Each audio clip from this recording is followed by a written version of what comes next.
I covered for my brother for years. This is how he repaid me. I used to think loyalty was simple, that it meant standing by your family no matter what, even when it hurt, even when it cost you something. Especially then. My brother and I grew up close, closer than most siblings I knew. He was 2 years older, louder, more reckless, always pushing boundaries while I played the role of the responsible one. Teachers trusted me. Our parents relied on me.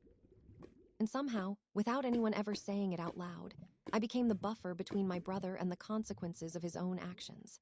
It started small, the way these things always do. A missed class I covered for by telling our parents he stayed late for tutoring.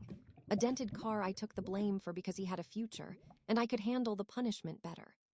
I told myself it was temporary, that he just needed time to mature. That family meant sacrifice. The first real secret I kept for him was when we were teenagers. He came home late one night, eyes glassy, hands shaking, smelling like alcohol and something sharper I didn't recognize at the time. He begged me not to tell our parents. He cried, actually cried, sitting on my bed, saying he'd ruin everything if they found out. I believed him, so I lied. And when my parents asked why he was acting strange the next day, I said he was sick. That lie worked. And that was the moment everything changed. Because once you prove you're willing to lie for someone, they start expecting it. Over the years, covering for him became second nature. I learned how to lie smoothly, convincingly. I memorized his schedules, his excuses, his tells. I became his safety net. When he skipped work, I said he was helping me. When he borrowed money and didn't pay it back, I quietly covered the gap. When girlfriends called asking where he was, I made excuses that protected him, even when I knew he was cheating. Each time I told myself it was the last. Each time he promised he'd change. And sometimes he even seemed grateful. He'd hug me, call me his rock, tell me he couldn't survive without me. Those words mattered to me more than I'd like to admit. They made the sacrifices feel worth it. Our parents praised me constantly. They called me dependable, mature, the good one. I wore that label like armor, even though it was heavy. I didn't realize how much of my identity was built around fixing his mistakes until I tried once to stop. I remember the night clearly. He called me in a panic, saying he needed me to lie again, this time about something bigger. Something that could actually get him fired. I hesitated. My stomach twisted. I told him I didn't think I could keep doing this, that it was exhausting, that it was starting to affect my own life. There was a long pause on the phone. Then his voice changed. Cold, sharp. He told me I was selfish. That family didn't abandon each other. That after everything he'd been through, I owed him this. And like always, I folded. I covered for him. Again. What I didn't know was that every lie I told, every secret I kept, every consequence I absorbed was quietly building a weapon he would eventually use against me. Because the truth about being the one who lives for everyone else is this. The moment you stop being useful, you become disposable. And the moment someone like my brother feels cornered, they won't hesitate to push you in front of the fallout. I didn't see it coming. Not really. I thought the worst thing that would happen was that I'd believed, that I'd finally say no. I never imagined that the person I had protected for years would one day look at me and decide that the easiest way out was to let me take the fall for everything. By the time I realized what he was capable of, it was already too late. By my mid-20s, covering for my brother wasn't something I did anymore. It was something I was. It had seeped into every corner of my life, quietly dictating my decisions without me fully realizing it. I scheduled my days around his chaos. I kept my phone on loud at night in case he needed help, money, or an excuse. I learned to anticipate problems before they happened, smoothing things over preemptively, like a trained reflex. Friends would joke that I acted more like a parent than a sister. I laughed along, but the truth was heavier than I admitted. The consequences of his actions weren't abstract anymore. They had names, faces, and real weight. Missed rent payments I quietly covered so landlords wouldn't call our parents. Work references I gave for jobs he never kept. Awkward conversations with relatives who wondered why he never showed up to family events, why he always seemed to be going through something. I became the translator between him and the world, softening his sharp edges, editing the truth until it was palatable. And every time I tried to pull back, he sensed it. He had a way of knowing when I was close to saying no. He'd show up unannounced, looking exhausted, apologetic, almost fragile. He'd talk about how hard things were, how everyone else had given up on him, how I was the only one who understood him. He knew exactly which emotional strings to pull. I didn't realize it then, but he wasn't just leaning on me, he was conditioning me. The escalation was gradual but undeniable. The lies stopped being about being late or missing work and started involving money, legal trouble, and people who scared me. One night, he asked me to lie to our parents about where he'd been for an entire weekend. When I pressed him, he snapped that I asked too many questions. That should have been my warning sign. Instead, I swallowed my fear and did what I always did. I lied. Not long after that, I started noticing changes in how people looked at me. A cousin asked, half joking, if I was covering for him again. A friend gently suggested I might be enabling him.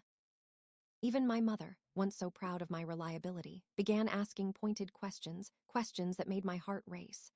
I felt like I was living two lives, the one everyone saw where I was responsible and composed, and the one underneath, built entirely on secrets that weren't mine to carry. The guilt was constant. Not just guilt for lying, but guilt for resenting him. Because the truth was, I was angry. Angry that my life felt stalled while his mistakes dictated my choices. Angry that he never seemed to truly face consequences. Angry that I felt trapped by a loyalty he never returned in equal measure. But every time I considered stepping back, I imagined the fallout, our parents' disappointment, his anger, the family fracture that would inevitably be blamed on me. So I stayed quiet. I kept covering. The turning point didn't come with a dramatic argument or a single massive lie. It came with something smaller, more insidious: entitlement. One afternoon, I told him I couldn't help him out of a situation, just this once, because I was overwhelmed and needed to focus on my own life. He laughed, actually laughed. And then he said, "You always say that, you'll figure it out." There was no gratitude in his voice, no acknowledgement of what I'd already done, just expectation, assumption, as if my support was a resource he was entitled to like air. It was the first time I felt something crack inside me, not anger. Not sadness, something colder, clarity. I started replaying years of memories in my head, seeing them differently now. The promises he never kept. The apologies that always came too late. The way he vanished when I needed support but reappeared the moment he needed saving. I began to wonder who I would be if I stopped lying for him. And that question terrified me because I didn't know the answer. I didn't realize that my hesitation, that tiny moment of resistance, was already being logged in his mind as betrayal. I didn't know that he was preparing, quietly, to protect himself the only way he knew how. By making sure that when everything finally came crashing down, it wouldn't land on him alone. By the time I sensed that something was seriously wrong, the story he was telling about me, about us, had already begun to spread. And the version of events he was shaping didn't cast me as the loyal sister who had saved him for years. It cast me as the accomplice. I didn't notice the shift right away, and that's what scares me the most when I think back on it now. It wasn't like my brother suddenly turned on me or started acting openly hostile. It was quieter than that, subtler, like the air pressure changing before a storm. Conversations became shorter. His tone changed just enough to make me question myself. He started reminding me casually, almost jokingly, about things I had done for him in the past. "Remember when you told Mom I was sick? Good thing you covered for me back then." At first, I thought he was just being nostalgic in a weird way. I didn't realize he was rehearsing. Around that same time, people started asking me questions. Not directly, never directly. It was always framed as concern. My aunt pulled me aside at a family dinner and asked if my brother was still struggling. A coworker of his reached out to me on social media, saying they were worried about him and wondering if I knew what was going on. Even my parents started dropping hints instead of asking outright, mentioning how stressful things must be for parents, how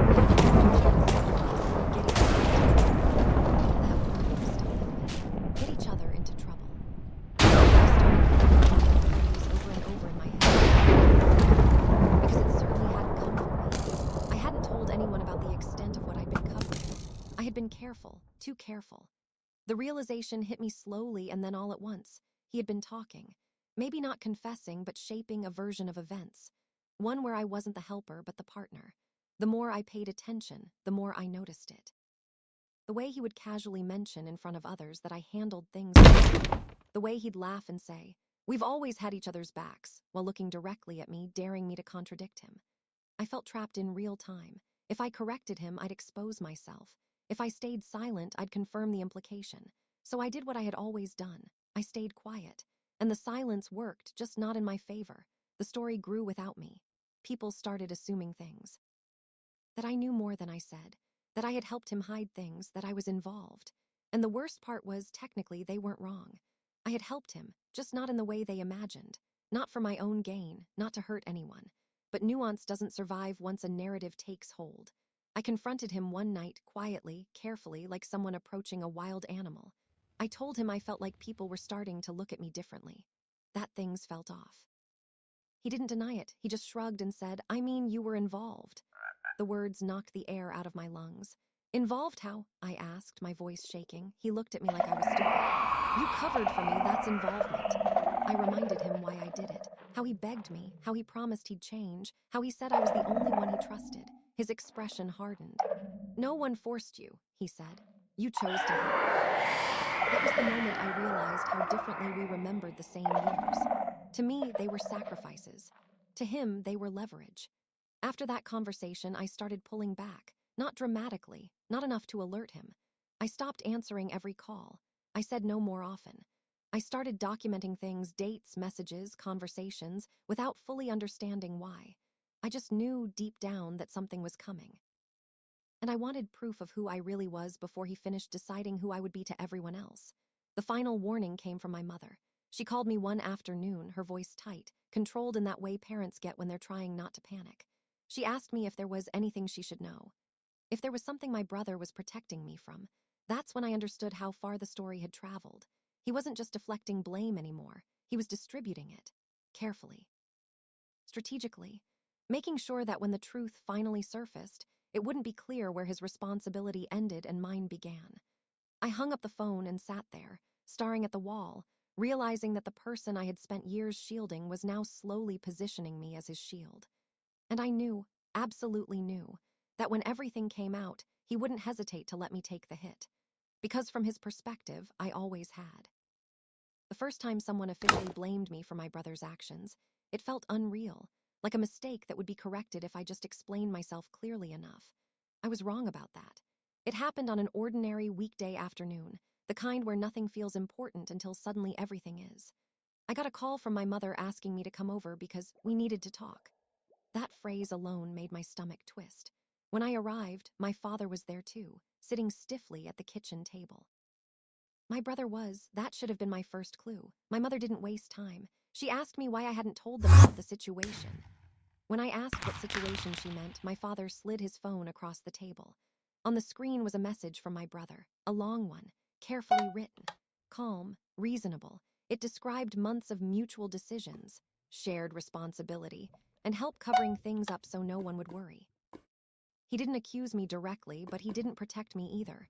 He painted me as a willing participant who had been deeply involved in his choices. Someone who had known everything. Someone who had helped manage the fallout. My chest tightened as I read it. This wasn't panic. This wasn't desperation. This was preparation. I tried to explain. I told them about the lies, the pressure, the promises. I told them how young it started, how small it was at first, how it slowly grew until I didn't recognize my own role anymore. My mother listened, but her expression didn't soften. She asked why I hadn't come to them sooner, why I hadn't set boundaries, why I had allowed things to go so far. Each question landed like a quiet accusation. My father asked fewer questions, but his disappointment was louder than any words. I realized in that moment that the narrative had already settled in their minds. Not that I was innocent, but that I had been complicit. The next blow came days later. My brother's workplace contacted me. Apparently, during an internal review, my name had come up. He had listed me as someone who had handled things on his behalf and communicated information when he couldn't. They wanted clarification.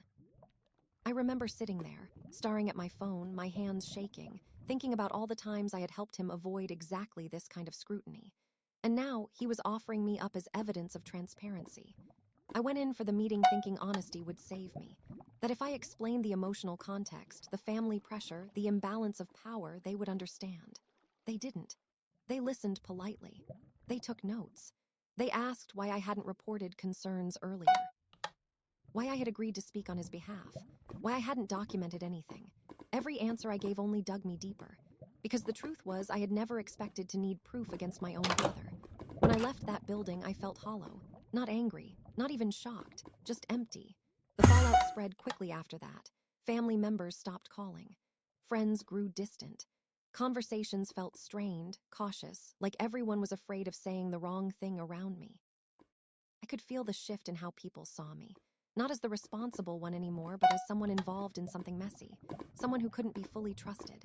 I confronted my brother again, this time without caution. I told him he had crossed a line, that he had rewritten years of manipulation into mutual agreement. He didn't deny it. He said he was doing what he had to do to survive. They were going to find out anyway, he said. Better if it looks shared than if I take all the blame. I asked him how he could do this to me after everything. He looked tired, annoyed. You helped, he said. You don't get to pretend you didn't. That was the moment something inside me broke completely. Not my trust. That had been gone for a while, but the last illusion I had, that somewhere deep down he still cared more about me than himself. I realized then that he had never seen my loyalty as love. He had seen it as insurance. And now that the bill had come due, he was cashing it in.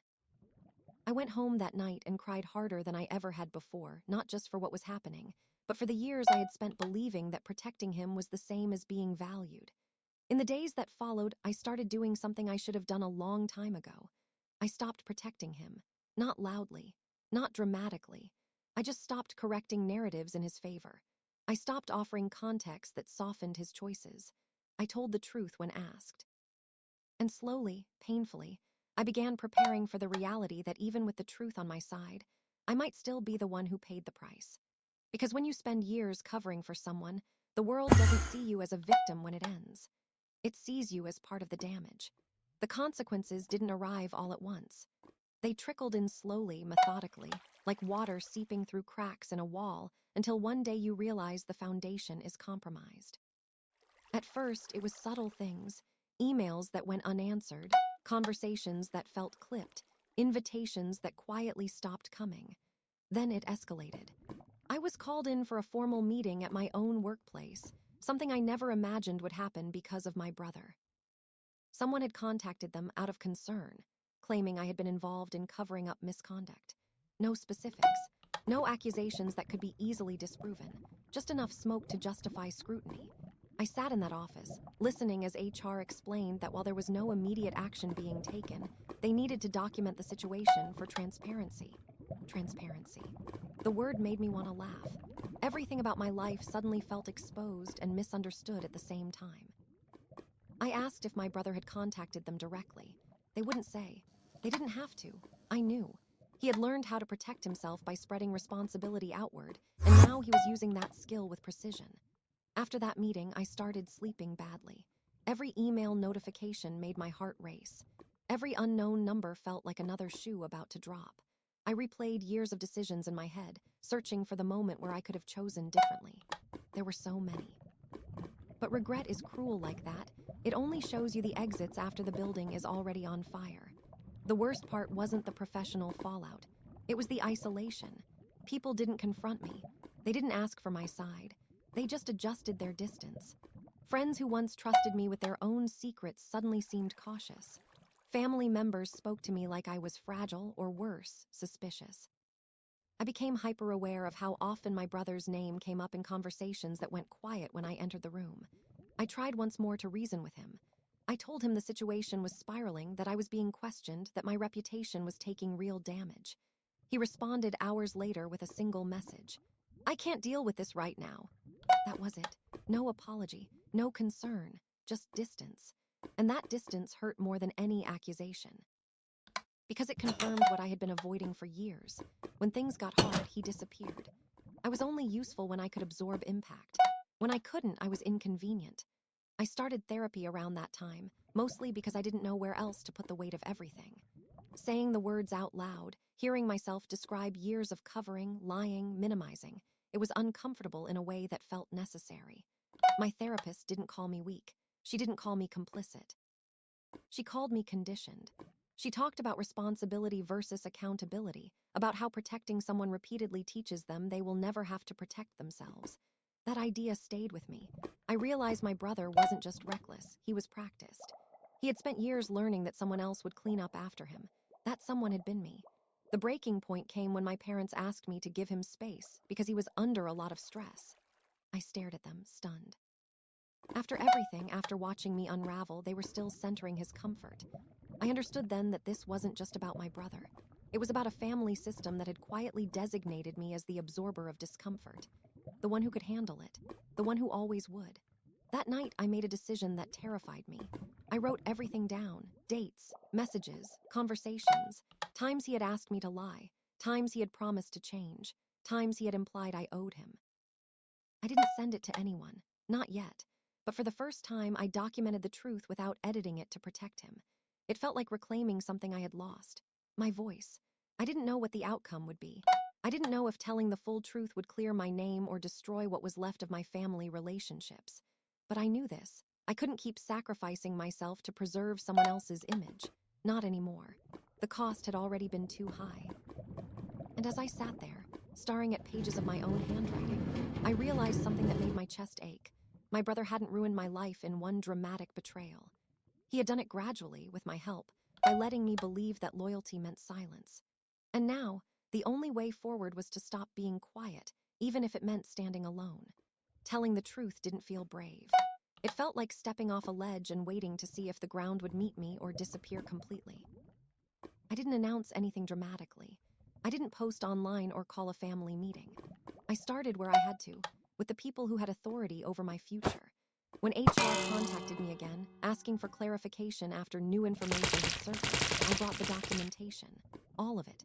The dates, the messages, the patterns. I didn't editorialize. I didn't plead. I laid out the facts the way I wished I had years earlier, without softening the edges for my brother's sake. The room felt colder as they read. I could see the shift happen in real time, the moment where I stopped being a vague accomplice and became a person with context, with coercion, with a history that explained my actions without excusing them. They asked careful questions, hard ones. Why didn't you stop sooner? Why didn't you report it? Why protect him at all? I answered honestly, even when the answers made me uncomfortable, because fear doesn't look noble when it's written down. Conditioning doesn't sound dramatic when it's described plainly, but it's real. And for the first time, someone acknowledged that. Not absolution, but understanding. When I left that building, I felt lighter and heavier at the same time. Lighter because the truth was no longer trapped inside me. Heavier because I knew the consequences were finally shifting direction. It didn't take long for my brother to notice. He called me that night, his voice sharp, panicked beneath the anger.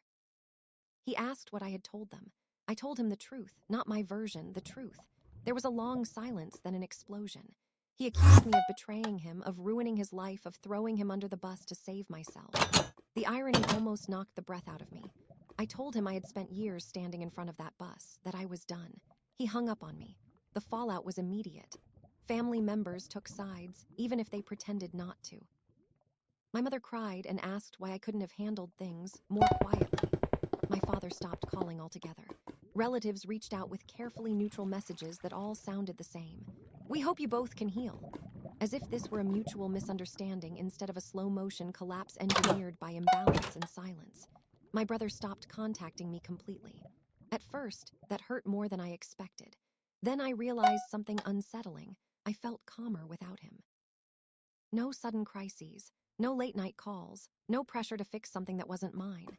The quiet was unfamiliar, but it wasn't empty. It was peaceful. Still, the consequences kept coming. His workplace followed up. Investigations expanded. People I had never met before knew my name. But now, when they looked at me, it wasn't with suspicion.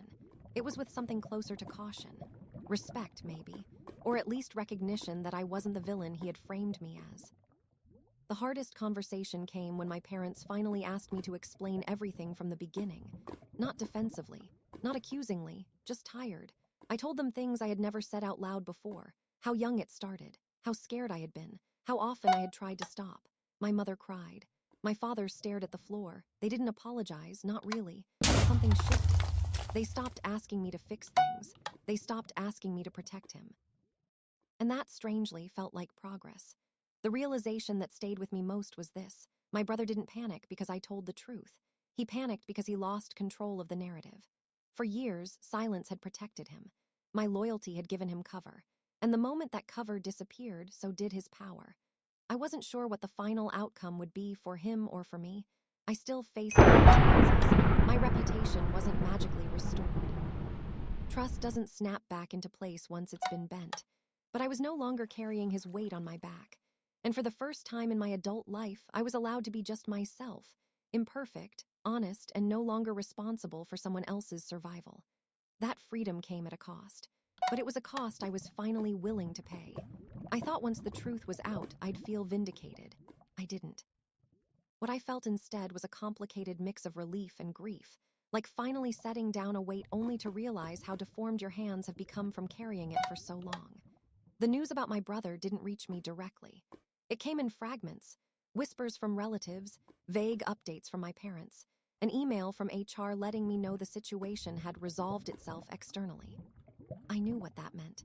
He hadn't escaped this time. The story he had tried to tell collapsed under scrutiny. His inconsistencies caught up with him. The same habits I had spent years smoothing over finally worked against him. And yet, knowing that didn't bring me joy. It brought a hollow sadness I couldn't quite explain. This wasn't just a man facing consequences. This was the boy I had grown up with, the person I once defended instinctively, now standing alone because I had stepped aside. I wondered how much of his fall was my fault, not because I told the truth, but because I had delayed it for so long. That thought haunted me more than any accusation ever could. I kept expecting him to reach out, to apologize, to say he finally understood. He didn't. Weeks passed, then months. The silence stretched, heavy and intentional. At first, I told myself it was shame. Then I realized it was pride. Reaching out would have meant acknowledging that he needed me again, not as a shield, but as a witness. And he couldn't handle that. The emotional aftermath surprised me most. I grieved a relationship that had never truly existed in the way I believed it had. I mourned the version of myself who thought love meant endurance. Therapy helped, but it didn't erase the ache. Some days I felt strong, grounded, clear.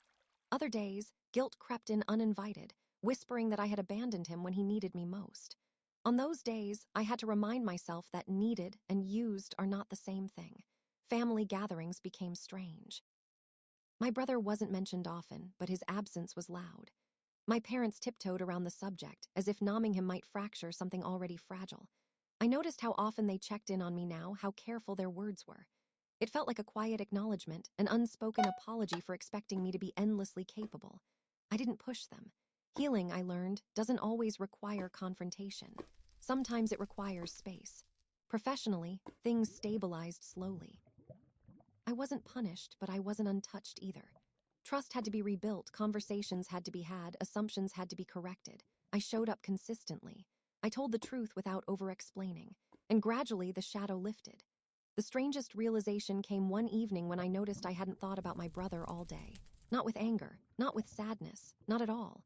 That absence felt like freedom, and then guilt for feeling it. I sat with that contradiction for a long time. Loving someone doesn't mean losing yourself for them. Protecting someone doesn't mean erasing your own boundaries. Those truths felt obvious now, but they had taken years of pain to learn. I don't know what my brother tells people about me now. I stopped caring. The narrative no longer belongs to him alone. It belongs to the truth, messy and uncomfortable as it is. I know now that loyalty without limits isn't loyalty, it's surrender. And I will never surrender myself like that again. Healing didn't arrive as a breakthrough moment or a sudden sense of peace. It came quietly, in fragments, in the slow realization that my life no longer revolved around managing someone else's chaos. Months after everything settled, I started noticing the small changes first. I slept through the night without my phone beside my pillow. I made plans without mentally calculating how they might be interrupted. I said yes to things without the fear that I'd have to cancel to clean up a mess that wasn't mine. The absence of constant vigilance felt unfamiliar, almost unsettling, like learning how to walk without armor. I spent a long time unpacking who I was outside of being the reliable one. That role had shaped me more than I realized. It had influenced my friendships, my career, even my romantic relationships. I had been drawn to people who needed fixing, who thrived on my patience and flexibility. Recognizing that pattern was painful, but freeing. It meant I could finally choose differently. My relationship with my parents evolved slowly. We never had a dramatic reckoning, no tearful apologies or grand admissions, but there were changes. They stopped asking me to smooth things over. They stopped framing my brother's struggles as something I should help manage. Sometimes my mother would look at me with a kind of regret she never voiced, and I let that be enough. Forgiveness, I learned, doesn't always need words. As for my brother, I heard about him only indirectly. That distance felt intentional, mutual.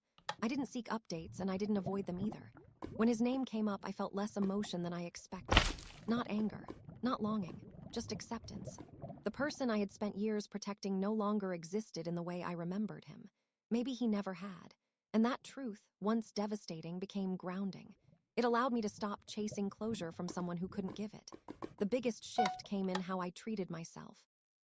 I stopped apologizing for setting boundaries. I stopped explaining my decisions to people who weren't impacted by them. I learned that being kind didn't require being available, and being loving didn't require self-erasure.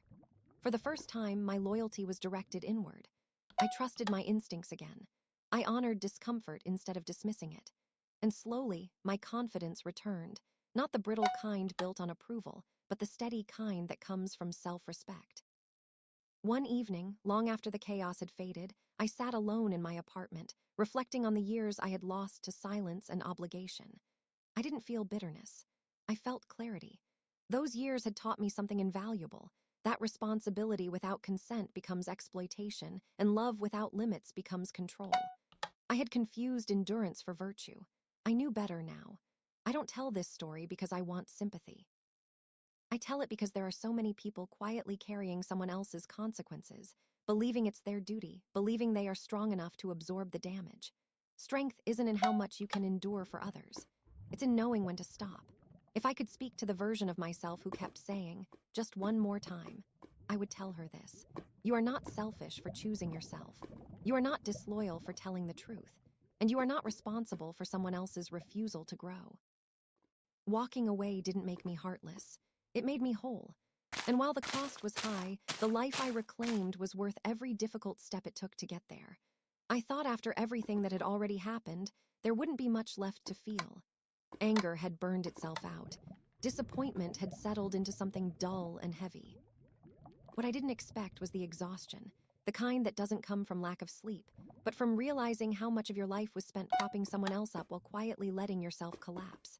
After the fallout with my brother went public, there was a strange silence. No more frantic calls. No more "I just need you this one time." No more late-night excuses or whispered promises that he'd fix things soon. At first, that silence felt peaceful. Then it felt lonely. And finally, it felt honest. People started telling me things I wish I'd known years ago. Family members admitted they'd always suspected something was off, but assumed I had it under control. Friends confessed they never understood why I bent over backward for him, but didn't want to interfere. One cousin told me, gently, that I'd been living like a shield, standing between my brother and the consequences of his own choices. That line stuck with me. A shield eventually cracks. My brother tried reaching out weeks later. Not with an apology, not really. More like a temperature check. He wanted to know if I was still mad. As if this was a phase I'd grow out of. As if the years I lost, the trust he shattered, and the relationships strained by his lies could be smoothed over with time and a vague promise to do better. I told him the truth. I said I wasn't mad anymore. I was done. There's a difference. Anger still leaves the door open. Being done means you finally close it. That conversation hurt more than the blow-up ever did. There was no yelling, no accusations. Just two people standing on opposite sides of a line that had been drawn long ago, whether either of us realized it or not. He asked what he could do to fix things. I told him I didn't know, and that for the first time it wasn't my job to figure it out. After that, I focused on rebuilding what I'd neglected. My marriage took time to stabilize.